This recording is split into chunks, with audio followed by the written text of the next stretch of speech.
Cast. Okay, we have another G4 Guitar Teacher TV live event here. We're going to be chatting to the guys in the UK, our amazing team over there. So what we'll do today, we do generally the first kind of meeting each month. It's what I call the mastermind meeting. But what I found is that with these mastermind meetings, they tend to just lead back to the same place. So I'm going to kind of scrap the idea and just run with just the normal thing we do each week, because it really goes in all different directions. I don't really want to narrow it down to say, hey, we're going to do a mastermind or we're going to do a question time, because really it doesn't seem that there's much difference between the two. So let's just dive in to, if you guys have got any questions. If not, then we can have a look at some topics. But first of all, I'll go with you, Jay. Jay, do you have any questions at all that you want to throw up today?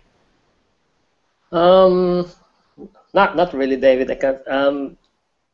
Apart from yesterday, I've experienced, as I posted this on Facebook. Somebody inquired face to face, and that was for the third time.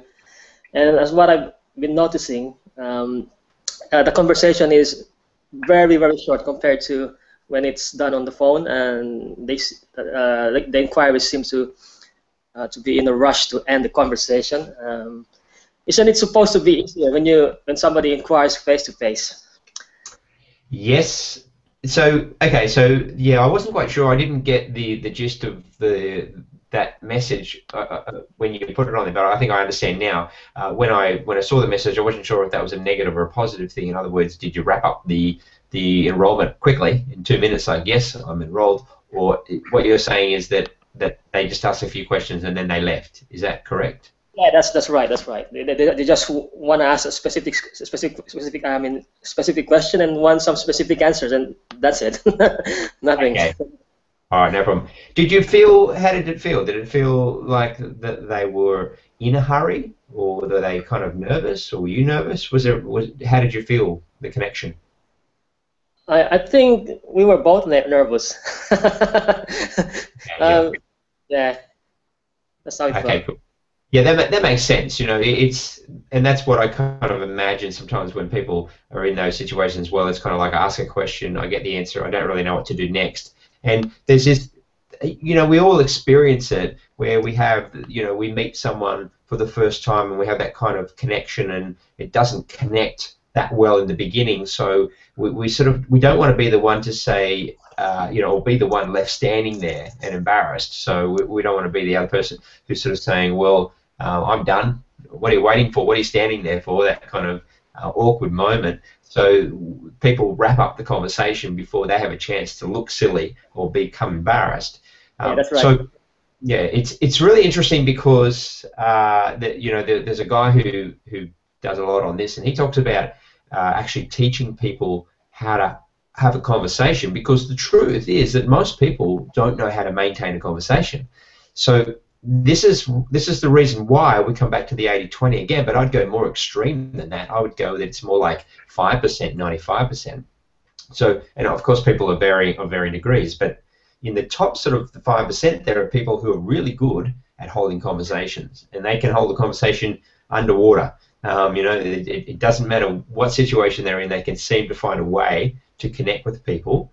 And you know, I'm good at this because I started in retail when I was very young, and so my job was to go up to people and start a conversation with those people, because the best way to build trust and be able to get a sale from somebody is to make a conversation. And if you know, the standard question that people ask in shops, which is the very worst question that you can ask, is, can I help you? Or are you right, mate, as we say in Australia? Are you right, mate? You know, because the natural reaction from people is, yes, I am right. No, just looking, thanks. You know, it's this defensive, just looking, back off. You know, leave me alone. I just want to look. But in actual fact, they've nearly always got a question. They're curious. They've come into your shop in your environment, as they've done with you today, and they actually have more information, more questions they want to ask, but they're not really sure what to ask sometimes. And by starting off with the conversations that's not about can I help you, because there are different reasons people say I'm just looking. One could be that they don't quite know what to ask, another could be that they don't want to be sold or feel that they're being pressured into something. But generally what happens is that they're just not really that good at these kind of conversations. So if you can get a conversation going on anything, preferably something a little less to do with the sale, and then from there you can sort of build a connection, and then you can warm up from there. And as this particular speaker was saying, which really resonated with me because it's something that I do but I never really thought about, and that is having that ability to actually teach the other person without them even realizing how to have a conversation. And the way to do that, we can sort of do that. Let's do it now, Jay. Let's do a little experiment here of having a conversation. So let's imagine you walk in, and it's hard because I don't actually have eye contact with you, but let's just pretend. Let's say that you walk in to the shop, and you're this guy. You walked in. What was the question? What did you say first? What was the first thing that you said? Sorry, I'm the one walking into a shop, and you're the seller. Yes, I'm going to be the seller. So I'm going to be the salesperson in the shop selling guitar lessons. And you're going to be the interested person who wants to learn guitar. But let's do it with the scenario that you're talking about. Did you speak first, or did they speak first? Actually, I was walking away from his door. I was already about 20 yards from him, and he gave me a shout. And I couldn't hear it because I got my earphone on and I was listening to Dream Theater music. So yeah, and I walked back toward him, and we started talking, and he said that I don't remember what he said really, but what I remember is that he had lessons before for a few months, but he stopped due to his work because I think he's a builder, and he had to work in Wales. I'm in the West Midlands, which is a few hundred miles away. So he stopped lessons, and also he told me that he had a daughter and was also taking lessons. And at that time she was only 9, and now she's 19. And I just told him it's not too late anyway. So I don't remember so much of the details. Yeah, that's all I can remember really. Okay, you're breaking up a bit there. I couldn't quite hear those last few sentences, but that's okay. So what we're saying here is that there was a bit of a conversation there. You learn a little bit about him, and it may have been somewhere in there that two things happen.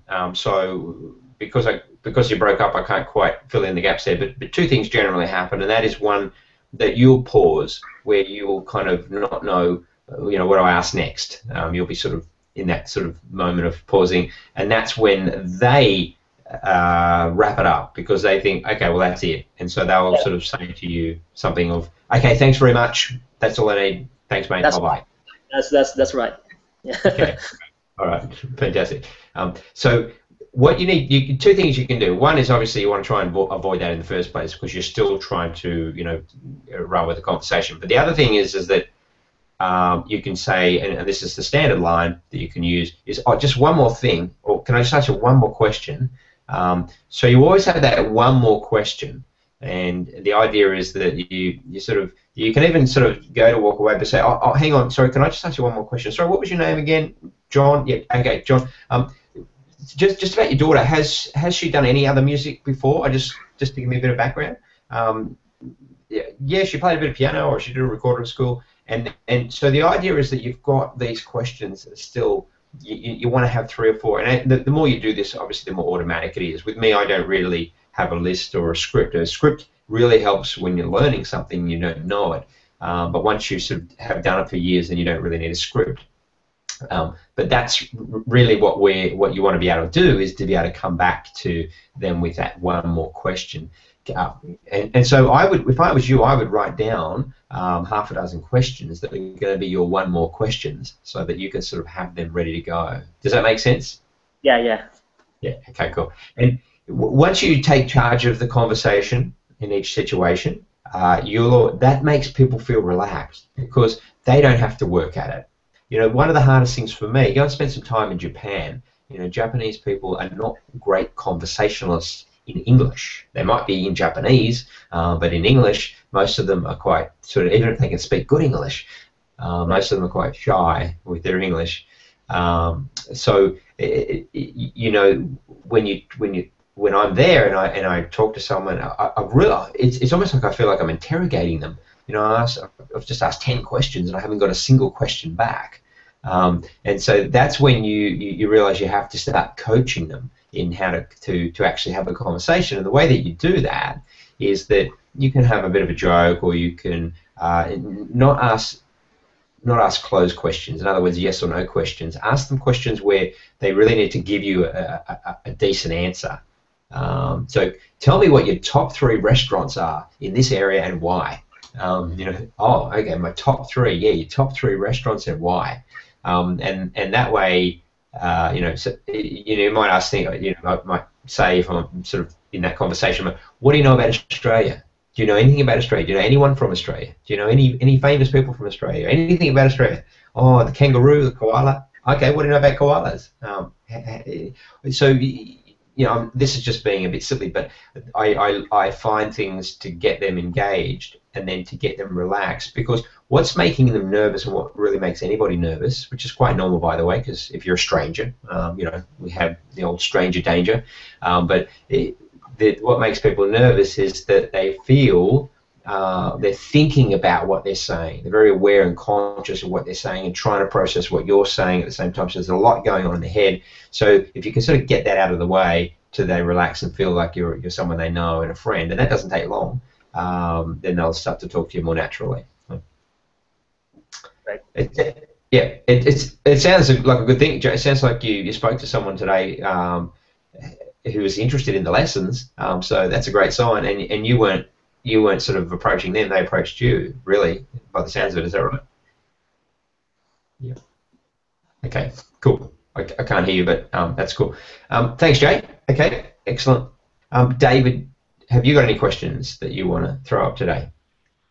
I've just been having a think, and there's just one real question that my business partner John asked me about yesterday. He rang an inquiry, and I've not had this objection yet personally, but he was chatting, and this guy was really enthusiastic, and then John mentioned the groups, and then he went a bit stone cold, saying that he'd learned Spanish in a group and it didn't work out for him, and he wasn't into the groups, and then started to back a whack. And yeah, so personally I've not had that objection on the phone yet, so I'm sure that's going to happen at some point. So yeah, it does. Yeah, and it can happen. You know, it probably, some people who you've spoken to think about it, but they don't raise it because maybe they sense enough confidence in your voice, or they just feel that, you know, it can be the way that we put it across. Sometimes when we're sort of talking about something about, you know, going into groups, if there's any hesitation in your voice or any kind of, you know, you're not 100% about it, then they can pick up on that and go, and then they relate to any bad experience they have. But then there's, you know, this, I'm not saying that's the case here, but then there are those people who have had a bad experience, and they're not going to, they don't want to go that way again. What they do is they don't relate it to the teacher, or you know, or the program or anything else. They relate it to the fact that it was group. It was group and it didn't work. So therefore, you know, it's like, you know, I think we've all seen in recent times, there's been a couple of plane crashes, people die, and that can make us all very fearful of flying on planes, thinking, you know, every plane crashes, when in fact millions of flights go out every year and don't crash. The chances of dying in a plane crash are very, very, very remote, but just those particular accidents highlight and stick in people's minds, so they go, well, I'm never getting on a plane because they crash. And so that can be, people can have these experiences where they see something or they go through something, it doesn't work, so therefore they think it doesn't work over here as well.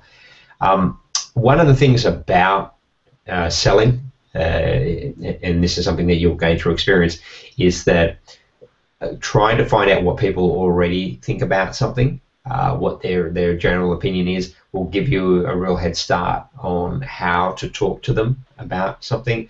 So, you the fact is that that particular experience of a group learning situation is just one thing in mind, but everybody, all of us go through school, and we all have good and bad teachers. We all have good and bad classes. I had a couple of teachers at school who were amazing teachers.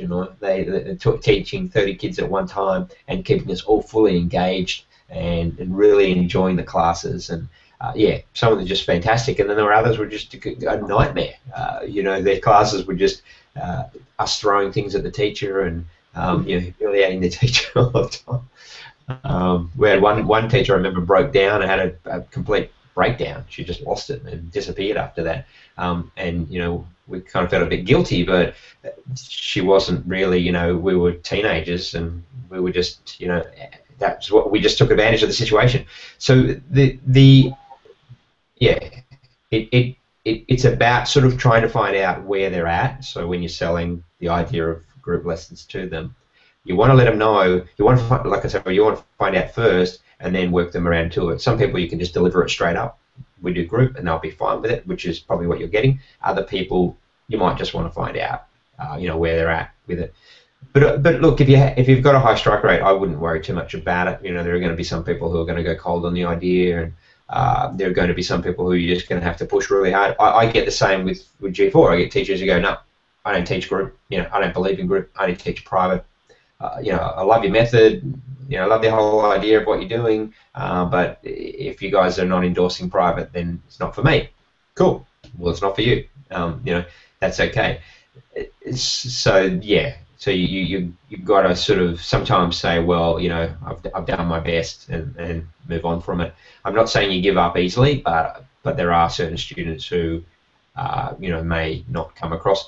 And sometimes, as you grow and you get more inquiries and you already can see your marketing working, it's really not something that the busier you get, the less time you spend trying to convince people to join your school, because you don't need to. It's like, well, if you don't want what we're selling, there's somebody down the road who is, but this is what we do. People start to know who you are and what you're about, but your confidence will grow. We were getting 10 inquiries a day, and by the time that was happening, I wasn't even answering the phone, just sending emails. There was literally, they were booking it online. So that was how it was done. Okay, cool. Does that answer the question okay, Dave? It does, yeah. It's so I guess it's just finding where that other person is and kind of the mindset and and dealing with that. Yeah, exactly. The analogy that they use sometimes is the horse. About if you're riding a horse, and I don't ride horses, but from what I'm told, if you ride a horse and you yank it round to one side or the other side, often they'll resist. They might even throw you off the horse.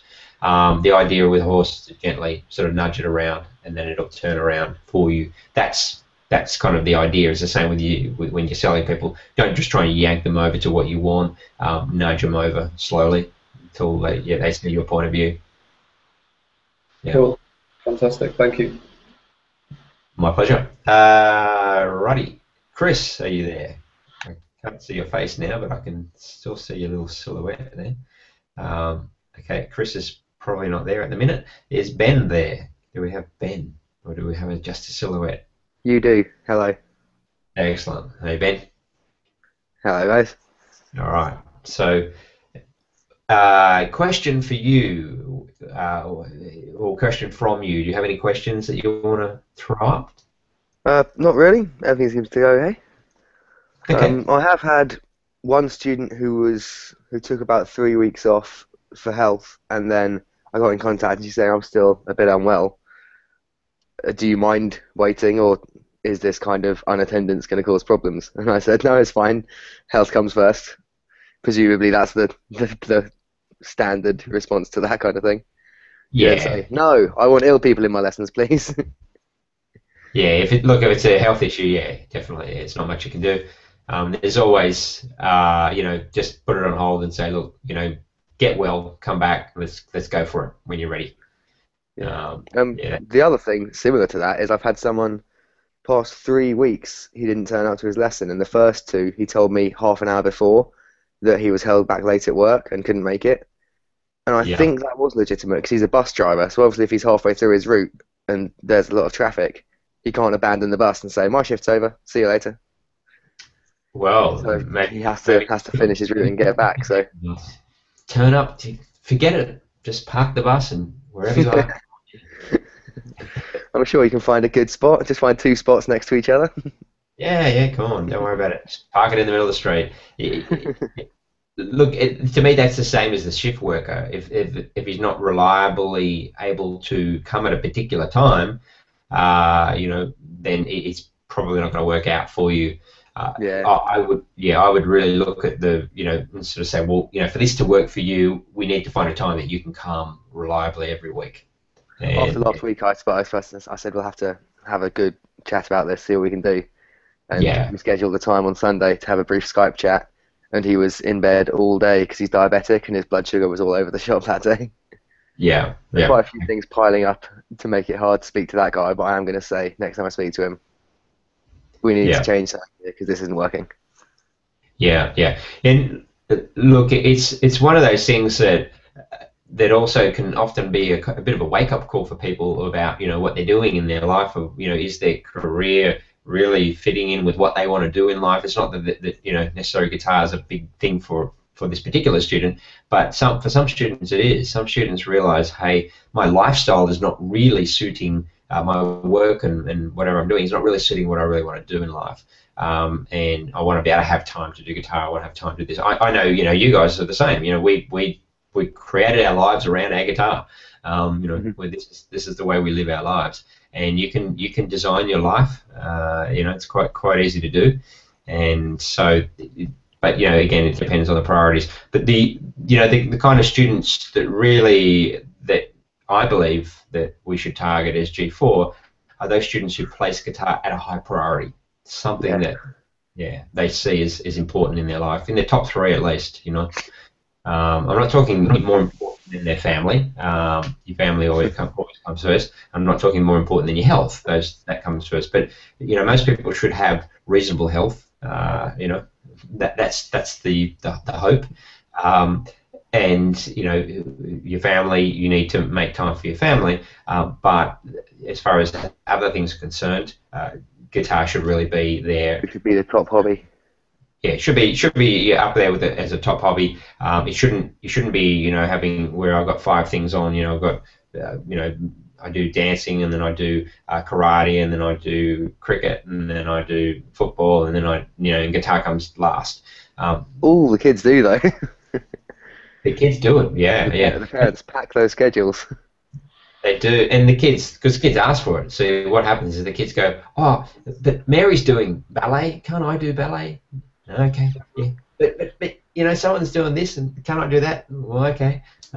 So that's how they end up doing all these different things, and really what the parents are doing, and I understand it being a parent, is that there's kind of you want your child to try these different things, and you don't want to sort of dampen their enthusiasm, but really the way I look at it is, okay, you can try it. Like Mia is doing ballet on Saturdays, and she goes and does rollerblading on Sundays, and she's doing kind of singing at school and doing swimming, and so she's got these activities going on. But as far as I'm concerned, is that guitar is a priority, or music's a priority, so we do it every day.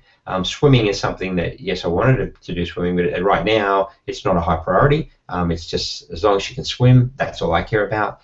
And as far as ballet is concerned, she goes once a week. I don't see her doing any practice in between, and I don't see the teachers really impressing any practice at the moment.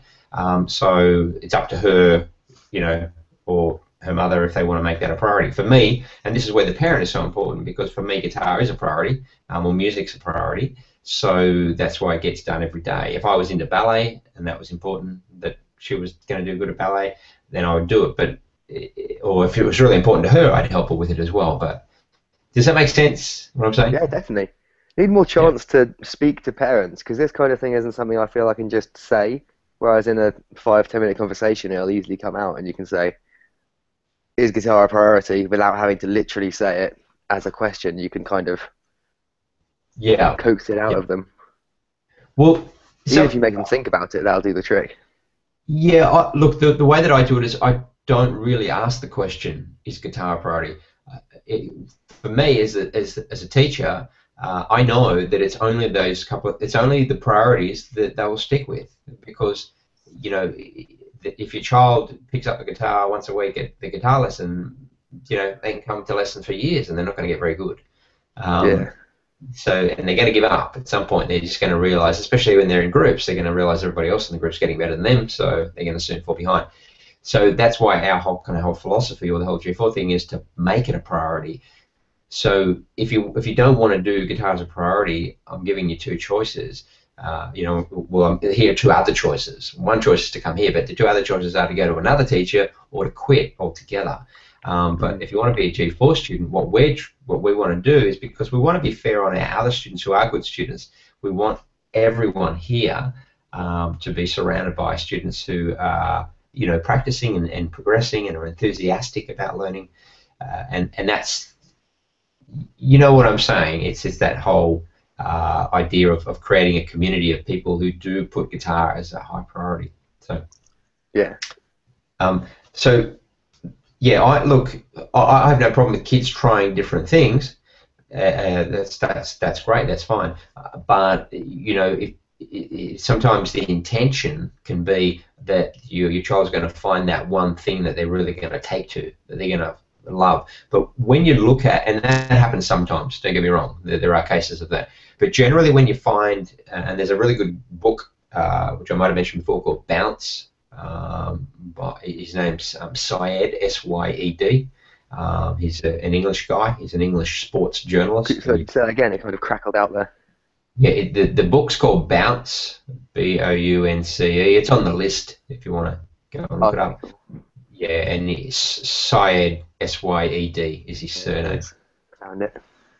Yeah, and he was an Olympic table tennis player, and like I said, I might have mentioned this before, but he went and did this big study on you know, sports champions, all different kinds of champions. But sorry, primarily what he did is he studied champions who started as children, very young. He looked at, you know, people like Tiger Woods, you know, these kind of guys at the Williams sisters tennis. So he looked at them, and things like, as he discovered in nearly every case with the Williams sisters, their father had already decided before they were even born that they were going to be tennis players. And Mozart's father was the same. Leopold was the father's name. Both Mozart and his sister were extraordinary musicians, and the father had decided before they were even born that that's what they were going to be. And Mozart's sister, by the way, some said that she was probably even better, or at least, you know, very close to being an equal to Mozart. But in those days, women got married very young, so she was probably 13 or 14 when she got married off, and you can't pursue any career after that. You've got to be, you know, loyal to your husband back in those days. So what he was really talking about was the fact that behind most of these champions were often adults or parents who had coached them and trained them up to that level. There weren't, he said there were very few examples of children who had become these high-level number ones in their sports or arenas where there hadn't been a parent behind them somehow. And there are definitely exceptions, but the rule is that there's generally a parent behind the success of any child. And you know, if you watch these shows, we've got here in Australia the Kids Voice. I don't know if you have that over where you are, but it's the kids version. And there was this girl the other night, 13-year-old, and just like jaw-dropping, amazing for a 13-year-old, as good as, you know, any adult, you know, definitely better than any adult pop singer that I can think of, but up there with some of the very best adult singers. And it was very obvious that her two parents were behind her right from the word go, you know, probably since she was 3 or something, coaching her daily. So this is what's going on. And it's not that we're trying to produce, you know, these freaks of nature children who go on these talent shows and you know, freak everybody out about how talented they are. We're not trying to do that. I'm not about that. What we're doing is we're just not going to the other extreme of just saying just let them do what they want to do, they coast along, have fun. It's just about having a bit of fun. If they pick up the guitar once a week, that's okay. There's extremes on either side that you don't want to go to necessarily. So we want to sort of be in the middle where we go, you've got to practice each day, and parent support, and especially early on, getting that practice up and getting to that moment and making progress. That's where you're going to build confidence, because what happens as Syed pointed out in the book, he said most of these children, they actually loved what they did, but I know from experience and over the years and watching and observing and reading quite a lot of information, is that the children are introduced so early that they don't actually remember the struggles. It's a bit like you and I learning to read and write. We don't remember really learning. I don't remember. It was something that we did very young. I don't even remember learning to swim. And I was a swimmer at school. I went to the state championships in Australia. It was, and I don't remember learning to swim. I just remember I could swim. And so I enjoyed it. I loved it. And so with these particular kids learning their instruments at an early age, by the time, and I can see with me already, the confidence is starting to kick in, and she's starting to sort of want to do it herself. So by the time she's 7, she will be quite confident on the instrument, but she'll also become aware of other kids and how she's actually, definitely above the average. And so that helps to boost her confidence and her identity. Right? That makes sense? Yep. Yep. All good. Okay, cool. Something I'll add here, which, got all this stuff that I can throw at you, but something that you might find interesting is that children who learn, and you can see this, I picked up this from Francis Rusher, but the children who learn at a young age, up until, as she found out, up until 2nd grade, after 2nd grade, they don't get these benefits. The benefits taper off very rapidly from age 7. So children who learn from 3, 4, 5, 6, those ages get all these benefits. And what they found is actually in the brain, in the corpus callosum, I think it's called callosum. It's basically where the two parts of the brain connect on the bottom. The connections there, the fibrous connections, and we all have them, but musicians who started at a young age, before the age of 7, have very strong fibrous connections between the two parts of the brain, which helps them with lots of it helps them balancing the right and left brain. So they get a lot more sort of going on between the logic and the creative side of what's going on. So they have this unique situation in their brain, and it's only for musicians who learn music before the age of 7. So that's something that you can throw at parents, and so they can see the benefits of learning music. The more that you understand these benefits, and you don't have to throw them at every parent and really overwhelm them with scientific information, and it's not, you're not trying to win a debate or prove necessarily that music's this amazing thing, but the more that you know this stuff and you can throw it in here and there, just subtly, it really gives parents more confidence in what they're doing. It just helps to validate their decision about their child. Or if a lot of parents are on the fence, my child's 5, are they too young to learn music? No. Here's why. So that's what you want to be doing. You want to be giving them reasons to start early, and also for yourself as a teacher to understand that if you leave it late for children to learn, then they're missing out on those benefits. And even though they're not going to be playing, like Satriani at age 6, by starting at a younger age, they're more likely to end up a Satriani later in life. So keep that in mind. So questions. I don't know if is Chris there? No, Chris is gone. Okay. So what we can do now is, does anyone else have a question? If you've got a question, just I have a question, if it's possible. Yes, absolutely. This morning, I did a group of a couple of 8-year-olds, and the mum said at the end, they've done level G4 Junior Level 1, and they're on to the G4 Junior Level 2, and we're working on Batman. And she's doing really well because I find that's quite a tricky song, you know, from the jump up from level 1. And the mum asked, she said, when will her daughter be learning full songs?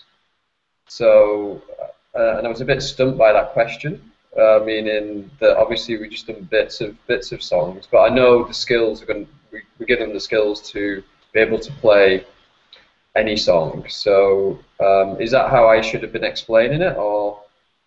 Yeah.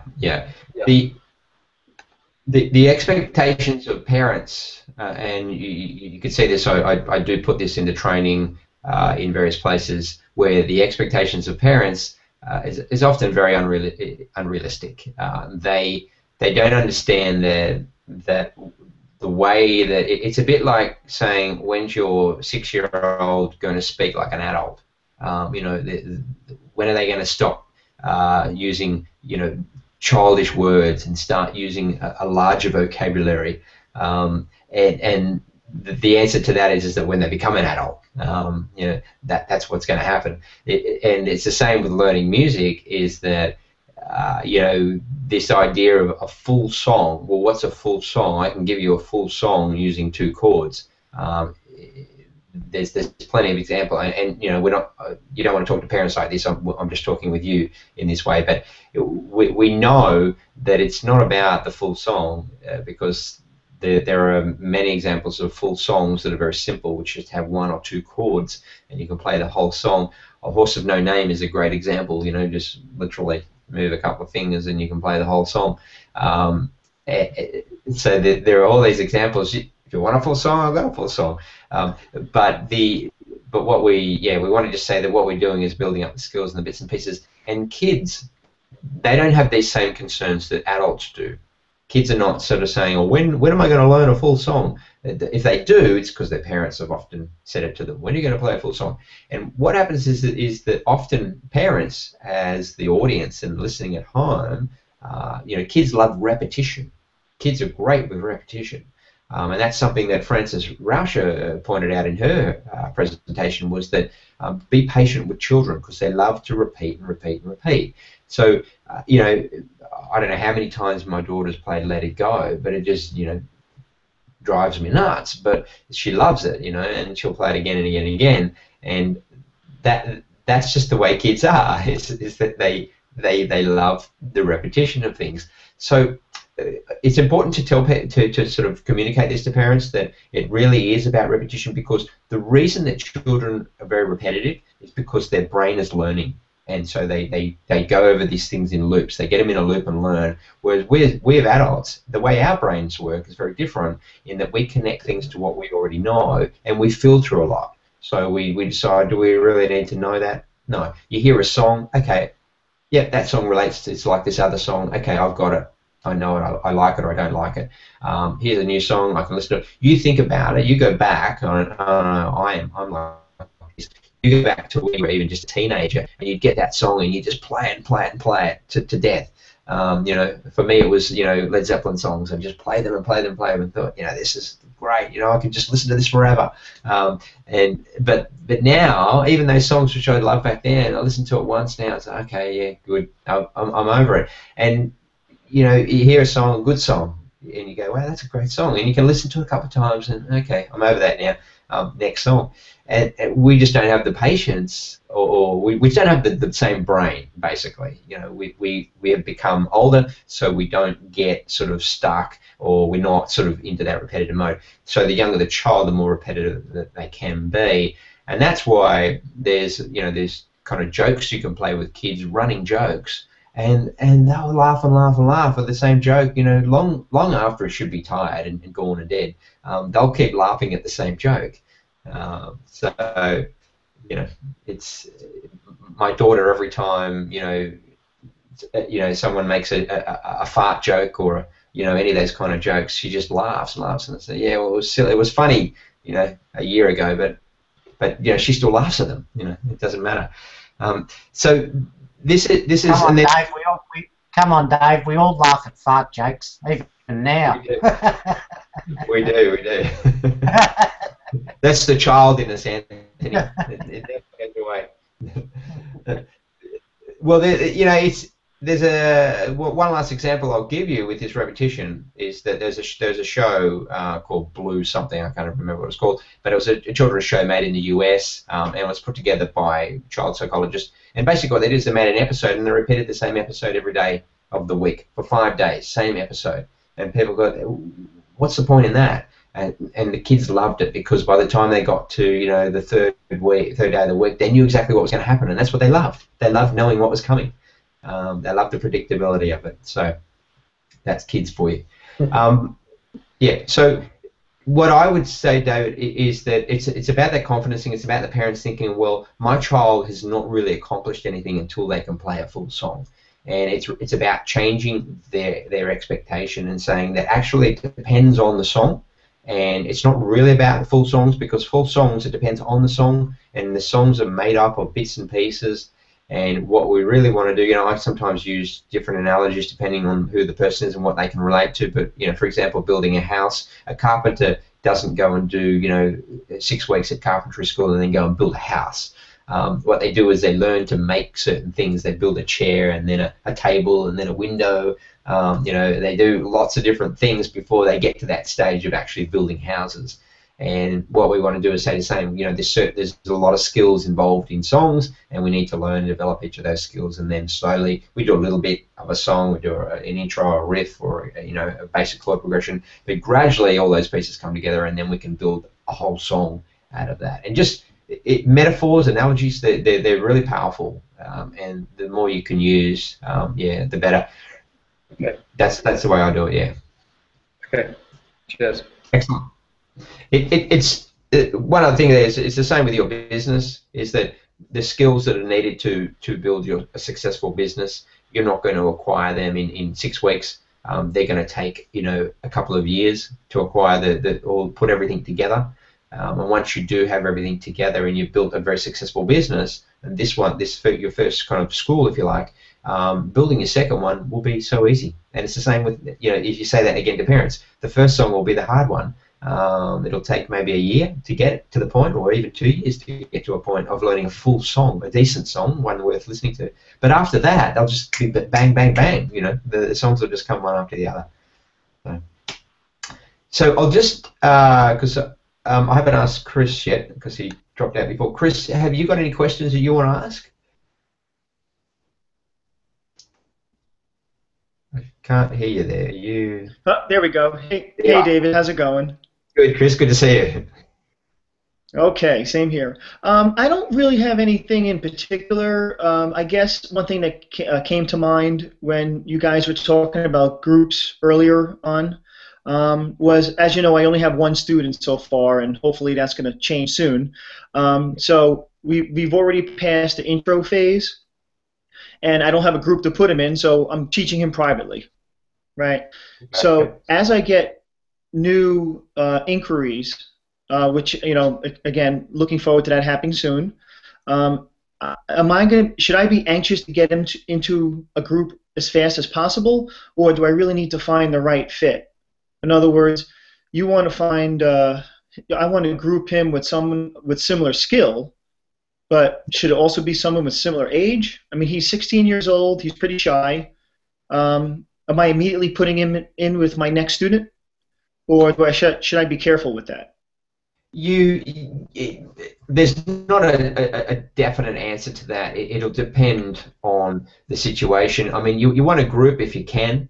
If you can see that there's a chance of it working, even the slightest chance, I would give it a go, because it's okay. Kind of coming back off the back of that last conversation with David's question, is that you're really doing your apprenticeship here, so you want to gain experience, and even if you lose students along the way, it's good experience for you, because grouping students is about really bringing that connection. I can bring this back again to the conversation earlier with Jay. Jay's question is about you bring two people into the room. You want to try and teach them how to have a conversation, how to get along, how to be friends, how to work together, and that's something that shy people especially really benefit from these situations where they're brought into a room or into a situation where they connect with other people, and often that you will form very strong friendships because you're creating a platform for that. So, but it's really you're hosting the party. It's your party. They're coming to your party, and with two of them, it's very easy to do. The main thing is because you still only have two there, so it's still you can still almost operate like you would in private lessons because you've only got two personalities to deal with, but the idea is you're trying to bring them together to work together as much as possible. And then if you remember, you can always change the situation. So if you see that it's not working for whatever reason, then you can sort of split them apart and start again and try and group them again later, or group them with somebody different. So yeah, I'd go for it, except if you really feel no, it's not a match. Also, you don't want to group people who are of the wrong age group. So you definitely don't group adults with children, and you really want to have teenagers and juniors and seniors separate as well.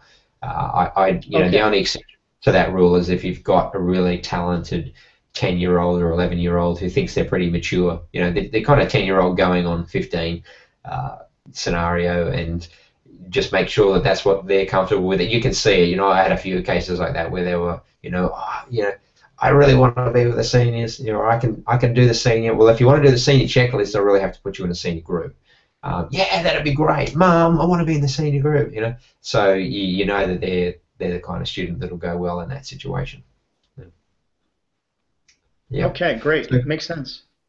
Yeah, and look, for you, it's just about, like I said, gaining that experience. As really what you're trying to do is build your marketing, your sales skills, and then your group teaching, and you want to get as many students in as you can early, just to try and get some experience, and don't worry about whether or not they drop out or whether it's perfect. This is one of the main points, is that if you try and work on making things too perfect, you'll be disappointed. Right. Yeah. That makes sense. I have to work on just getting the momentum going in the early stages. Exactly. It's definitely about momentum. You look at the history of any business. It's like they do something, they go ahead, and then bang, things go wrong. They change direction, go wrong, change direction. They call it pivoting. And in business, pivoting is critical to your success. And if you don't, holding back, putting the brakes on and going nowhere is not good for business. You've got to be moving forward, but you've got to be prepared to pivot and move quickly to change course if you need. Yeah. Excellent. Okay, Anthony, have you got any questions that you would like to throw up at this point? No, mate, I just got back from rehearsal, so I only caught the last 10 minutes.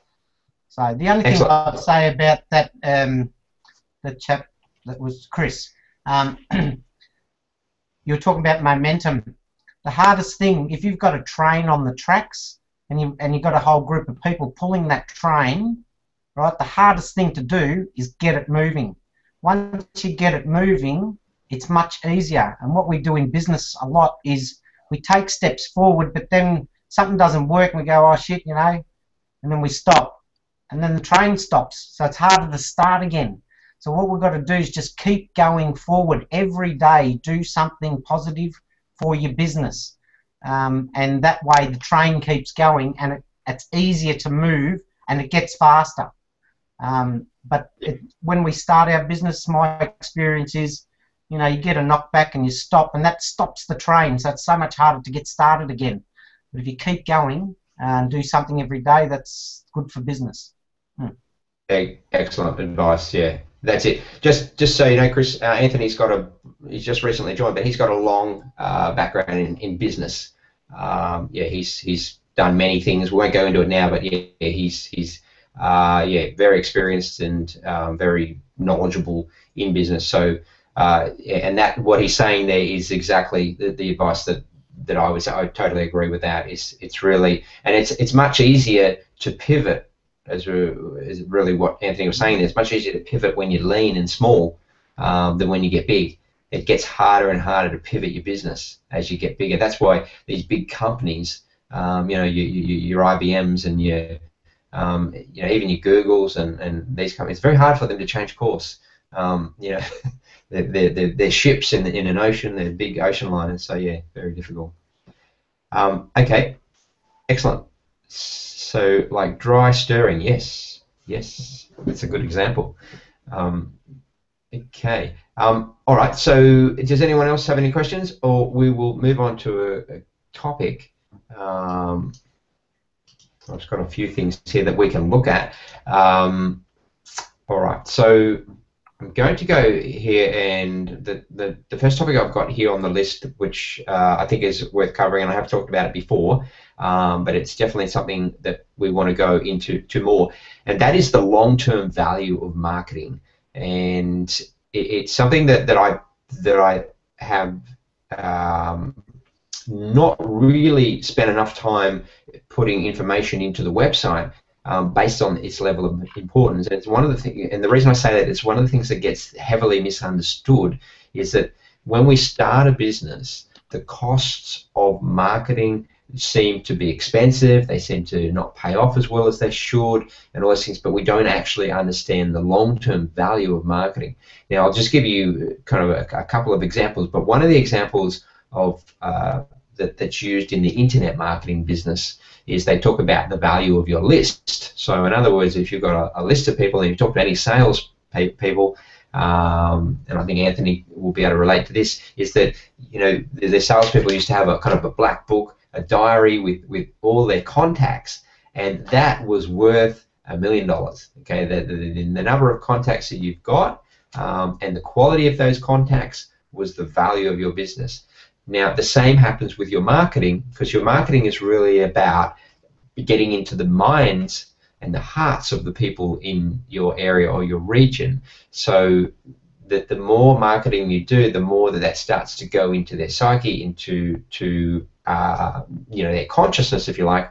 So you can do an advertisement or a marketing campaign, and you might think, okay, I just spent $1,000 marketing, and I got, let's just say for a really bad number, let's say you got 2 inquiries. You spent $1,000 on marketing, got 2 inquiries, and out of those 2 inquiries, you managed to enroll 1 student, and that student drops out after the intro. So you've got back $100 for a $1,000 campaign, and you just go, oh no, what a waste of money. What a complete waste of money. We know that doesn't happen because that's an extreme case, but I'm using this simply to sort of make a point. The reality is that if you do everything right, in other words, if you had 2 inquiries and you converted both inquiries, then you would get 2 students. Now, we know on average, and it's averages that matter, it doesn't matter that campaign, unless it's a specific kind of campaign, it's targeting a specific kind of person. But let's just say it's a general campaign, it's going out to all people as a general kind of thing, all things that even. So we know that the average inquiry is going to be worth, depending on the kind of teacher you are, but just as sort of an average, we're talking $2,000. So you've spent $1,000 on a campaign, you've got 2 inquiries, you converted 1 of them, and that 1 dropped out after $100 spend. But in reality, the average student who enrolls with you spends $2,000. So therefore, even though that particular student didn't spend that money, the campaign was still worth its value. Now, that's because of the long-term perspective that you have on marketing. And companies do this all the time, where they'll have a marketing campaign, they'll run the campaign, and the campaign itself will not pay for itself. They'll actually lose money on the campaign. But they know from history that that kind of campaign gets what we call the long tail, and it gets sales, in a year from now, 2 years from now, 5 years from now. It draws out averages. So in other words, that particular campaign may bring in customers later. That's just one example. But it may also have an average effect. In other words, that particular campaign didn't pay for itself, but we know that 1 out of every 3 of these campaigns really pays off for itself and pays for the other 2 campaigns plus a lot more. So it doesn't matter that this campaign didn't work. So yeah, okay, I know you guys understand this, and we can see this with bands where they release albums. You can see with authors where they write books. They know 1 in 5 of their books is going to be a profitable venture. Hollywood do it. You know, Hollywood produce 10 movies, and out of those 10 movies, 1 of them becomes highly profitable and pays for the other 9, and a lot more. In Silicon Valley, venture capitalists, they invest in, on average, they expect 1 company out of 10 that they invest in to actually pay off, but they also expect them to pay off big. So you know, you've got guys. I don't know if you realize, but Jeff Bezos from Amazon, he invested in Facebook very early. He was one of the early investors, so he ended up owning quite a big share in Facebook. So you know, they had this kind of, but he also invested in a lot of other companies that didn't do very well at all. That he's lost his money, and he continues to do that. So this is where, when you look at your business, if you can take a more long-term view of your marketing, I know the numbers. I know what you should be getting, and if you're getting the numbers, then your marketing will be paying for itself. And so, and the reason I say this is because I see people getting nervous. I see them getting worried that it's not working. But all that matters is that when you're doing your marketing, if you're getting the inquiries based on the numbers, then everything is okay. If you're not converting the inquiries, that means you need to work on your sales skills, and that's where the script comes in. That's where Emma sessions come in. You work on those, everything will work for you in the long run. Maybe not in the first 6 months, maybe not in the first year. It depends on how much you practice. But this is the general, the way, when we're looking at numbers, statistics, as long as you say to me, look, I just did this many flyers, or I spent this much on marketing, these are the number of inquiries I got, that's what I'm looking for. And if you say, well, only 1 of those students enrolled out of the 10 that called, then I know there's a problem with the selling. It's not a problem with the marketing, it's the selling, and that's where we need to look at that.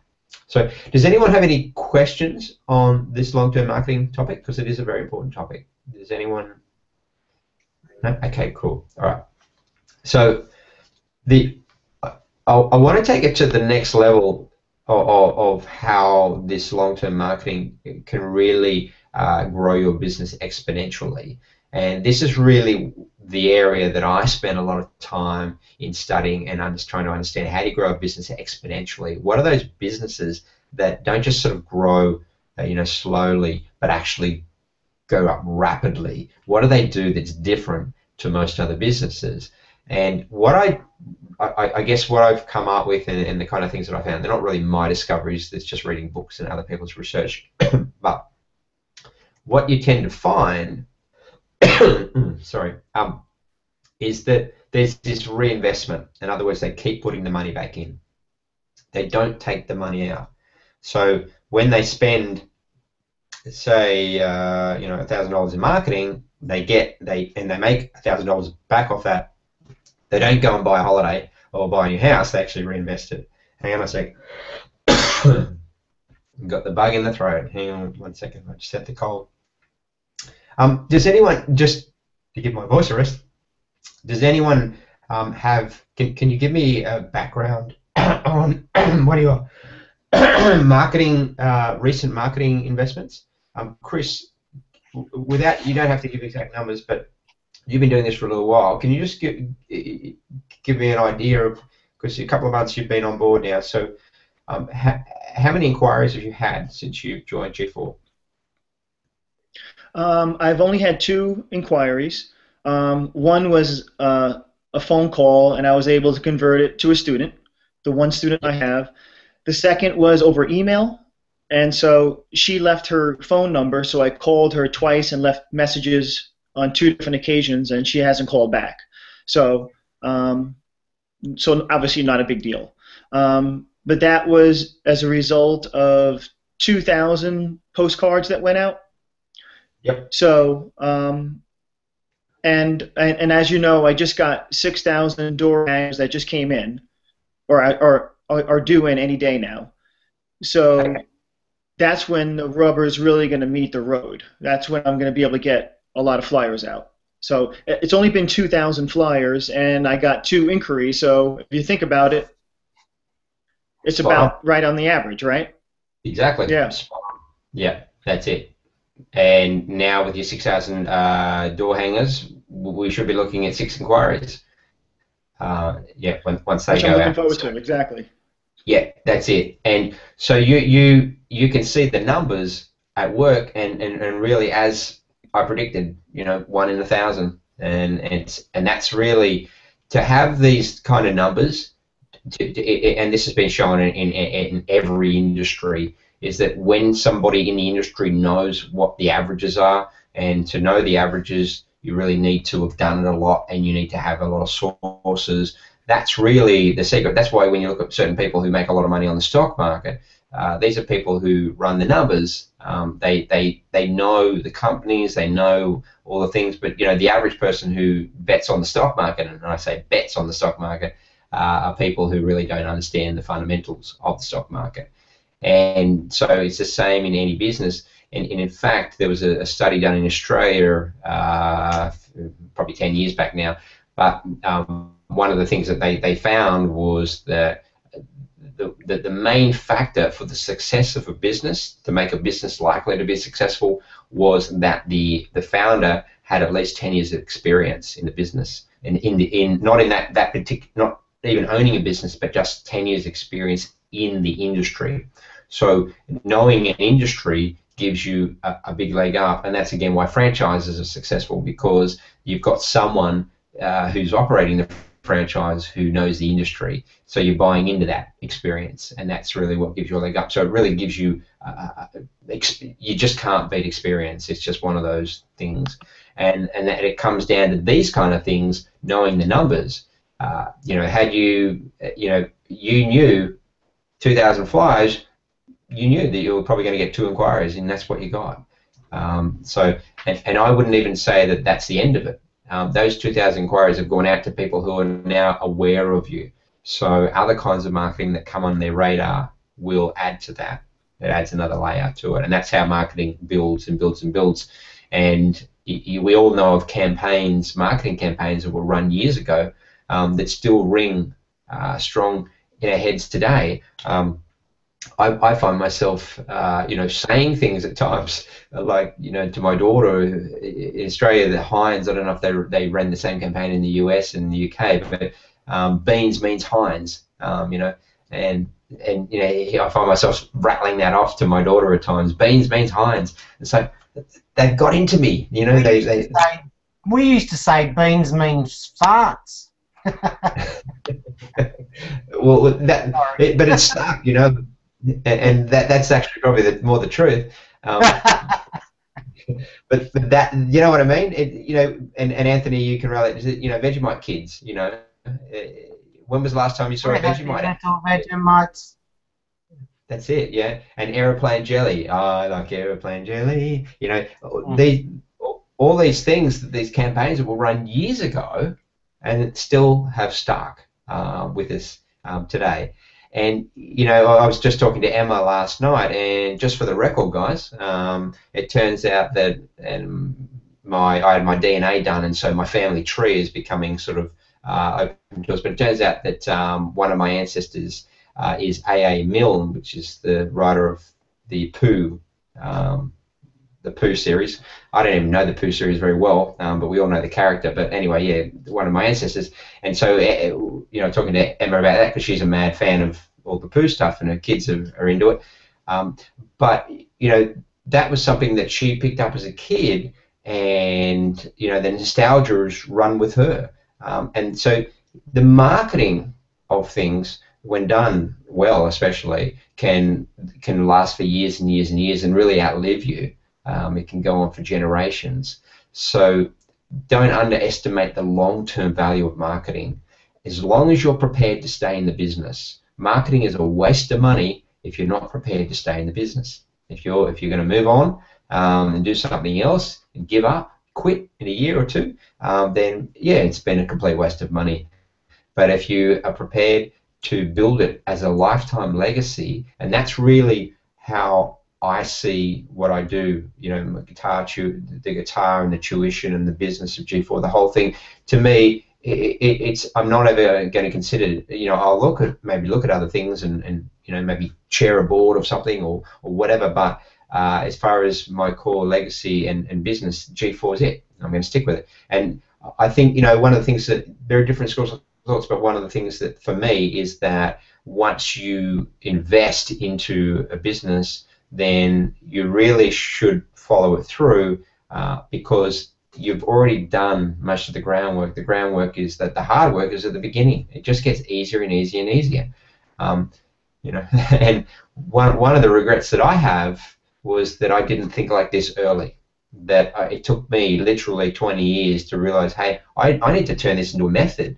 I need to really build on this, and that's something. If I have a regret, that was the regret, but at least I woke up in the end. But that's where people get into business and they keep doing the same thing, but they're not actually building any legacy. They're just working. They're working. They're on a treadmill, and that's where you want to build your business so it becomes an asset for you and a legacy, like building a house. Then you can rent it out. You don't have to keep building the house forever. And that's what you should be aiming for, is to build this business and build it so, in 5 years, 10 years even, you've got this business that's generating you $1 million a year, and, you don't even have to be there. That should be your goal. You should work towards that. And when you do that, then the marketing is, the long-term value of the marketing just keeps paying for itself. So, again, I come back to the fact that when you think like this, then you will realize that the marketing that you're doing now is of long-term value as well as short-term value. So it's not the immediate return. And I, again, looking at many successful businesses that I've studied, this is the way they view things. They view things for the long term. They have 20-year projections. A lot of the most successful companies, they tend to have a longer projection.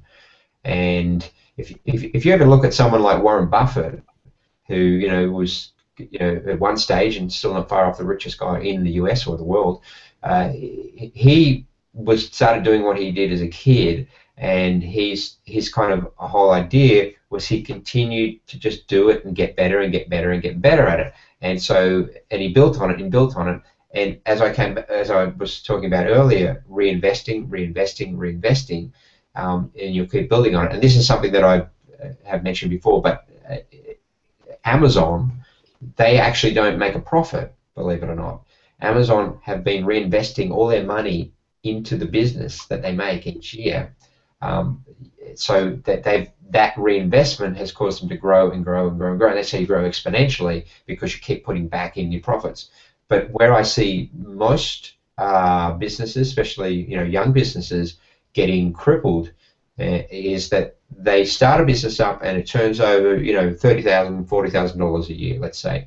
They take that money out and use it to live on, or use it to go on a holiday or whatever, and it's like you need to reinvest that money back into the business. Go and live in a garage, or go and get a part-time job, or go out and do more flyers, or whatever you need to do to pay for your basics. But the more you reinvest in early, then the more you'll have at the end. And I don't know if you guys experience it, but I'm sure you have. But in Australia, we've had a lot of people who, very multicultural country. We all live in multicultural countries, so we've had a lot of people come from different countries. If you take sort of a lot of the Middle Eastern countries, or even Asian countries like China and Vietnam and so forth, they come and they all live in one house. And there's like 20 of them living in one house, and then they run a restaurant when they're all working at the restaurant, and so they've got this business that that they're pumping hard and working literally 12 hours a day. Some of them are at uni studying to become accountants and whatever, or doctors, and then they're all living in this one house, and they build up this wealth, and then suddenly here's this family in the area who like a Vietnamese family, and they're living like millionaires, and it's because they were reinvesting all their money back into their business, and they were living thrifty lives. It's often their children who live the extravagant lives. The parents who came lived the thrifty life. And something like a fact in America is that you guys, Chris, you may or may not know, is that in the US, and I'm sure it's the same in Australia, the most likely people to become self-made millionaires are immigrants, not Americans. So if you're born in America, you're less likely to become a self-made millionaire than if you're an immigrant. And the number one nationality for becoming self-made millionaires in one generation, in other words, it's not passed down, are Russians in America, and the second are Scottish, actually, interestingly enough. So, yeah. Sorry, I couldn't hear, Anthony. The Scots are only rich because they reckon they're tight. That's right. That's right. Well, I think they're Russian too. Plenty Scots out there. I'm part Scottish. I just found out. What did you say about me? Yeah, me too. I'm part everything, I think. We all are. No matter what you say, you'll offend me. So, yeah. So it's really, and it's the Russians especially because they're big on this. They go to countries like America and they live a very, very thrifty life, and they reinvest. And they really are very good at doing deals, and there's also the case of where they don't have the same opportunities as the average person because their English is often not very good, and just other things. There's an example in Australia, and I don't know if you guys know him in the US, but they're called the Lowy family. And the Lowy family own the Westfield shopping centres in Australia, and they also own a lot of shopping centres in the US as well. Same family, and he was a Jewish immigrant, I think from Poland maybe, but came to Australia at a young age. I think his parents died in the Holocaust and so forth, and he managed to get to Australia. He went to England first and then came to Australia as a young guy, and went from literally nothing to becoming a billionaire. And it was really off the back of the circumstances and the fact that he'd learned to live with nothing. And so these people who learn to live with nothing, it's very easy for them to build these businesses in a sense because they can go with nothing. They can survive with nothing. So everything they make out of their business just goes back into the business and gets reinvested and builds and builds. So that's where if you can do that with your marketing, the more you reinvest back into your marketing, the quicker your business will grow. So if we do a quick sum here and we look at, let's say you invested $1,000 into marketing, and then you from that $1,000 you get what we're looking at, the averages that we're talking about is 10 inquiries. Let's say you enrolled 8 students. Now those 8 students are worth to you, on average, we know $2,000. So you basically got $16,000 return. You don't get the cash there and then, but what you do have now is cash flow, and with cash flow comes the ability to keep reinvesting. So you can say, okay, I've got the cash flow from that $1,000.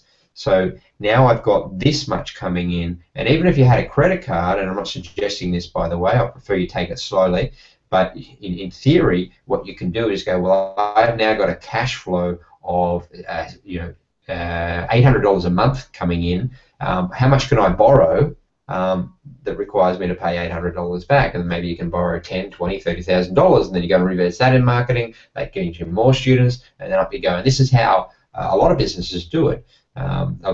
Some very successful businesses, but it is risky, and I don't advise you taking that risk. But what you do is you take that $800 when it comes in and reinvest it. So you've got in your first month, you get back your original investment, which is your $1,000 you invested. Okay, you get $800 back, 20% less. Wait 2 months, you've got your original investment back plus a bit more.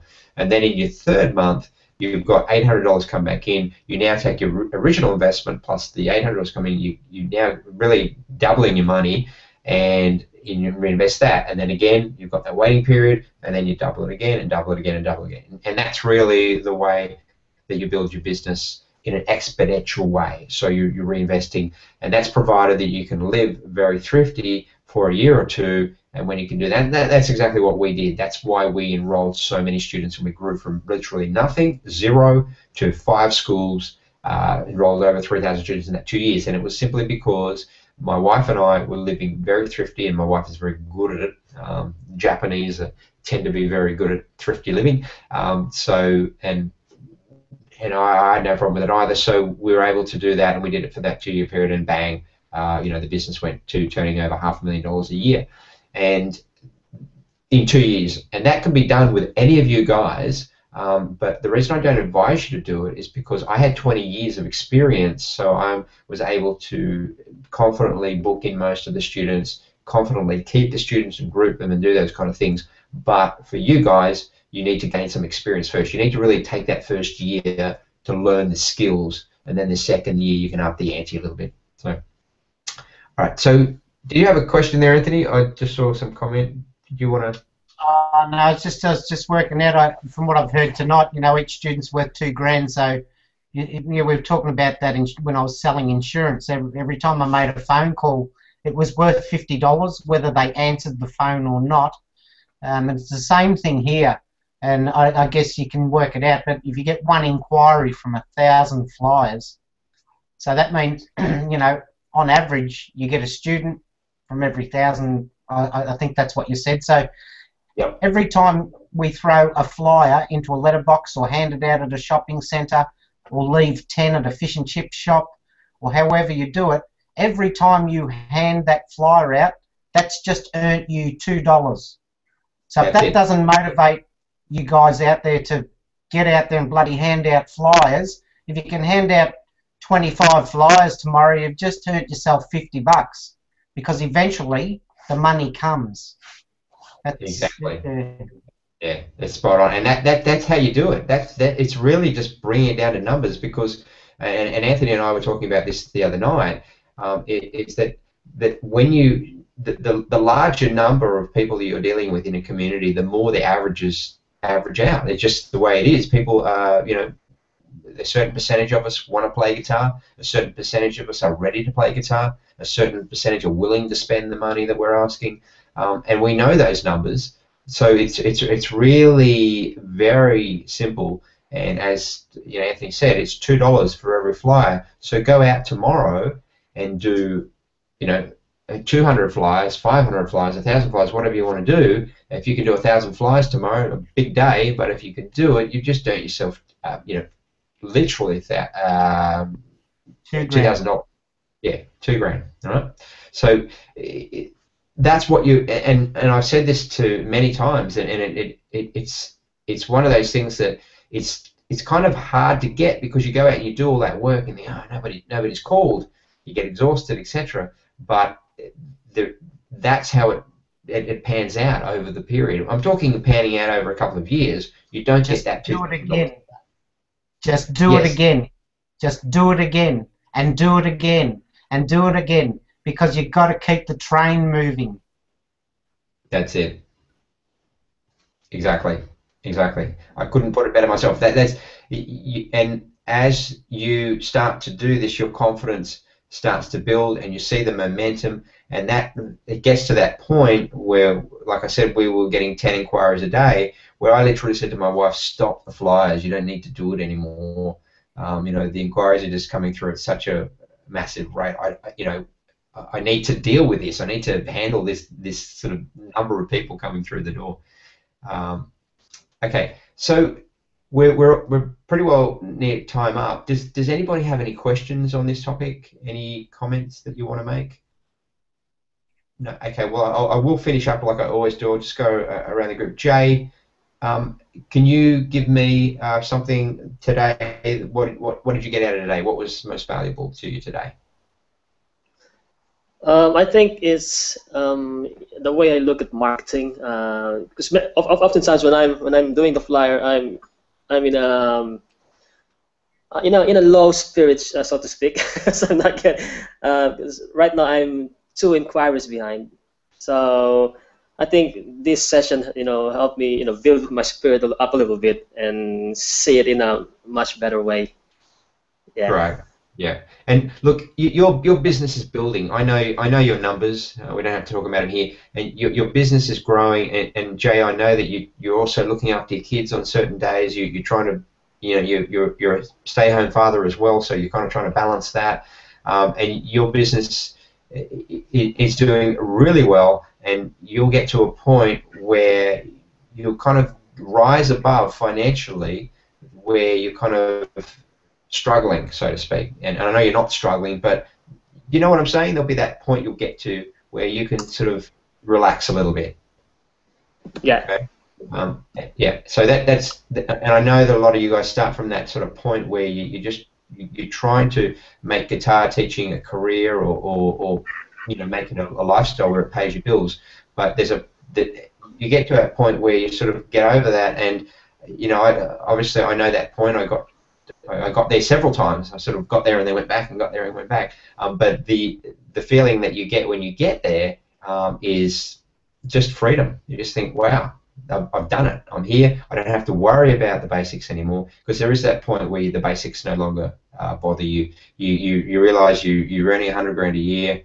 You can cover your costs. You can pay your rent. You can live in a nice place. You can do all those sort of things. Now let's just focus on business building from here on in, without worrying about whether we're going to be hungry this week.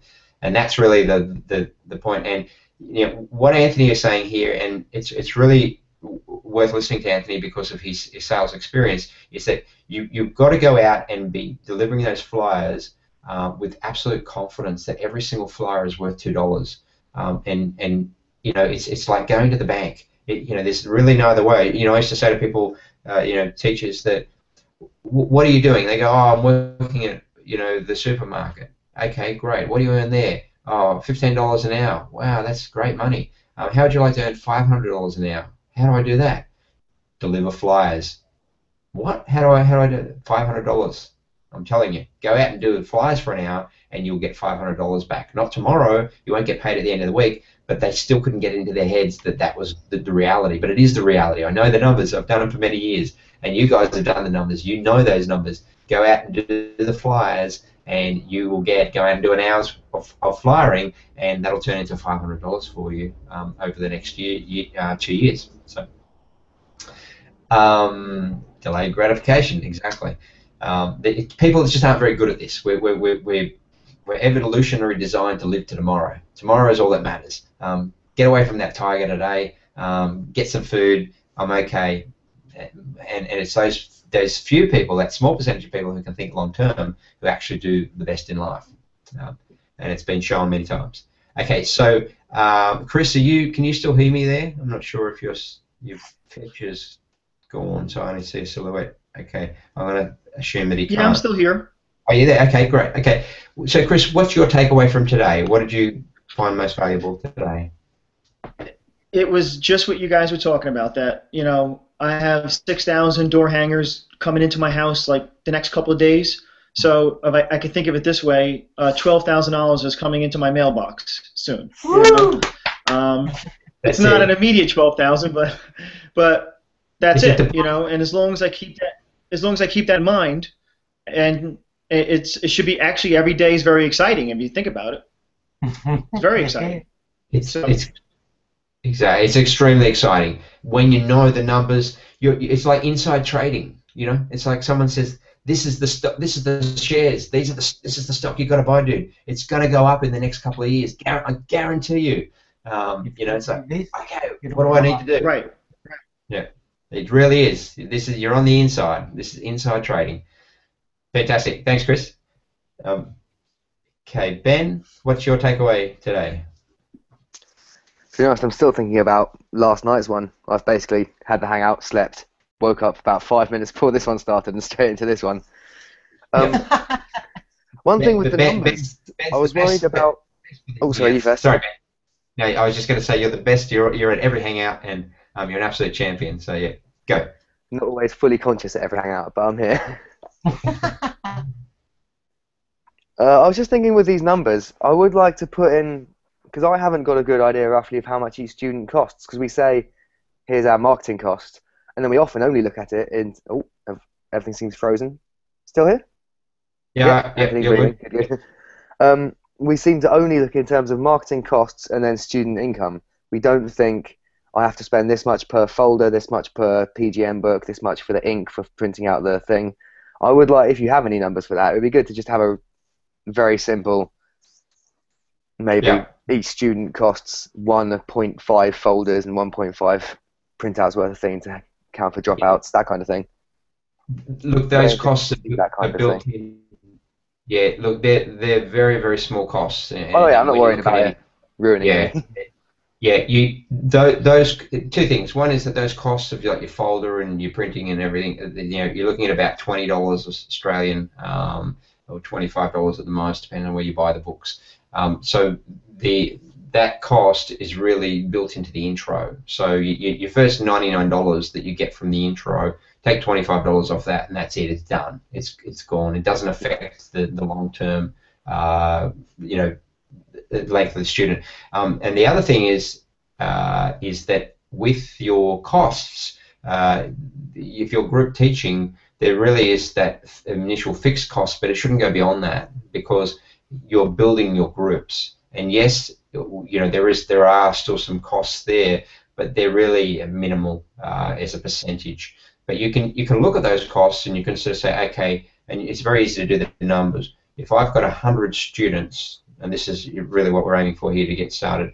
If I've got 100 students and they're all paying say $100 a month, then I'm getting $10,000 a month. How much am I paying in rent? How much am I paying? If I've got to pay someone wages. This is assuming this at this point you're doing all the teaching, and how many hours do I have to be teaching?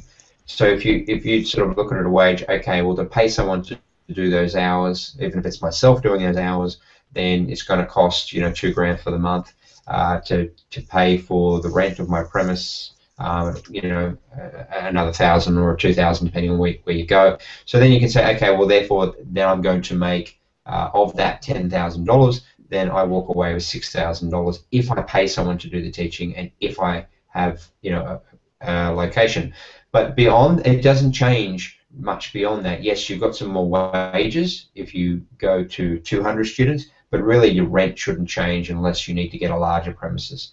And those costs, you're still making higher percentages. And the fact is that once you put someone in place to do the teaching, then it's really you're cookie cutting. You're just taking this model and you're making another one, and then here you are making 60% again, and then on the next one 60%. So that's when you get that kind of McDonald's effect where you can open 10 of them and they all run smoothly. And yes, as you grow, there will be more kind of need for a manager to run those places. But I do have these plans in place. Remember that I had 5 schools, and I spent a lot of time on the hiring side of it, making sure you hire the right people, you train up the right people. And so if you want to do that and you want to expand into these different schools, and there are other ways of doing it as well, where you can even have a split profit thing where you actually own the franchise, but you put in a teacher there and you go, all right, we split the profits, I take 20% or whatever, but it's you run the business. I have nothing to do with running it. Yeah. Do you know what I mean? There's different ways. Oh yeah, I think everyone here is entirely comfortable with that. It's just more thinking about being someone coming straight to it. I remember when I was looking through all the stuff for the first time, I looked at that table of, I think it was something like 8 students per week or month or something, and you were comparing how the debt gets smaller and smaller and then starts increasing.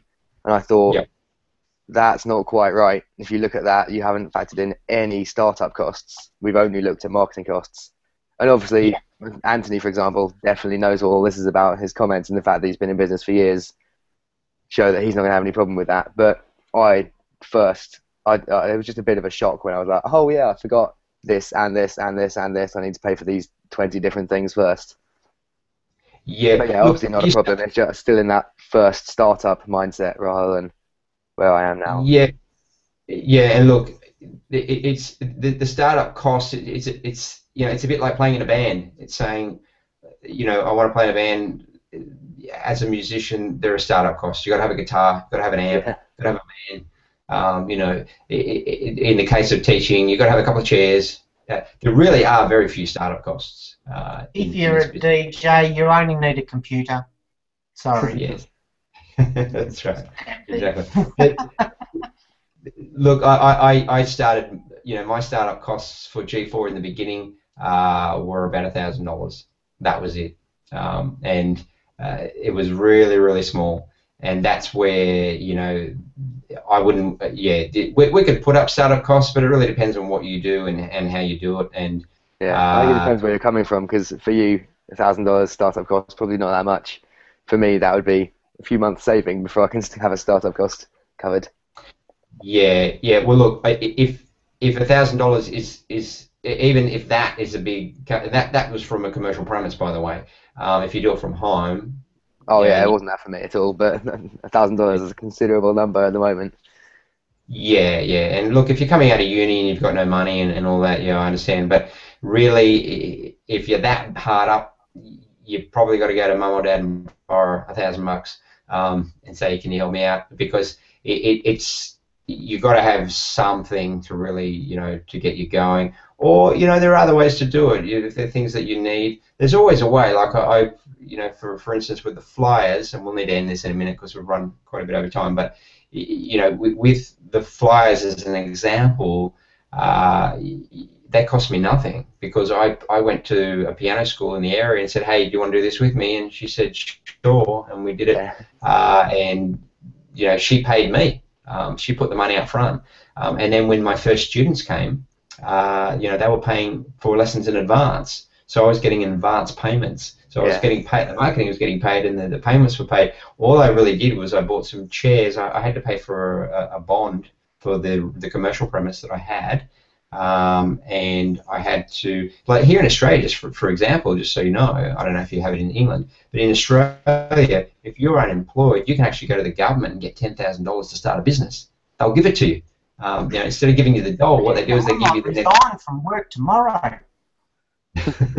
They're very generous here in Australia. I don't know what it's like in the UK, but you can go to the government. There's also lots of different grants you can get. Look, where there's a will, there's a way, Ben. Where there's a will, there's a way. So. Can I just say, Ben, as Dave and I was talking the other day, instead of saying, all right, we have to make up 20 folders, just maybe make up 2 or 3. And as you need them, then, instead of it costing you... oh, no, that scares me. That scares me too much. I've got my 20 folders hidden away just in case. Yeah. Yeah. Well, that's right. Anthony's right. If you're really that in that harder situation, then you got to do what you got to do. There's always solutions, Ben. And well, as you know, this isn't a problem I'm having. This is just something that I thought, having spent, I don't know, 8 hours dreaming about starting up again. Yeah. I had to hang out, and that's probably all I've been thinking about while I was asleep. So.